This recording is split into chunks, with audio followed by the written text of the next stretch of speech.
एकथारे विश्वास करंतु कि आपण जहाँ भी रास्ता बाछुचंती सेथिरे आसुथुवा जेकोसी चैलेंज को आपण हैंडल करि पारिबे एवं आपण निजर गोल अचीव करिबारे निहाती सफल प्राप्ति हेबे। आसंतु ए विषय आपण मानक आमे छोट स्टोरीटीए सुनाइबु। आलेक्स जणे लॉ स्कूल स्टूडेंट थिले। से निजर पिता को बहुत सम्मान करुथिले।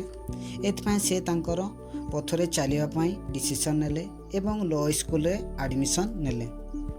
2 वर्ष पर्यंत आलेक्स रो बहुत भलो ग्रेड आसिला, परंतु आलेक्स लॉ रो प्रोफेशन विषय पुणी थरे भाबियाकु लागिले। से अनुभव कले कि सबले झगड़ा एवं पाटितुंड भितर रहिबाकु इच्छा करू नथिले। आलेक्स लोकन को सहाय्य करिया पाई चाहुतिले, परंतु अन्य उपाय रे। आलेक्स को लागिला जे लॉयर हेबा पाई तार हृदय बहुत नरम अटे। एथिपाई आलेक्स साइकोलॉजिस्ट हेबा पाई फैसला कले। तांको पिता कैरियर बदलिबारे सपोर्ट करी आशीर्वाद देले, परंतु गोटे शर्त रखिले, से तार पढ़ा बाबदरे कौनसी खर्च उठाइबे नाही।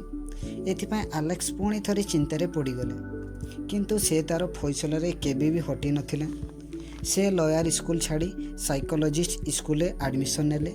लोक मैंने तांकू कहती से 2 वर्ष एमिति बर्बाद करदेले। आलेक्स को एबे जଣା थिला से एबे लॉयर हेबेनी।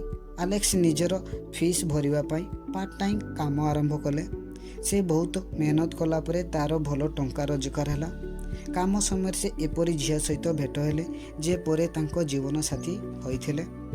2टी पार्ट टाइम जॉब परे से निजर फिलोसफी कंप्लीट कले।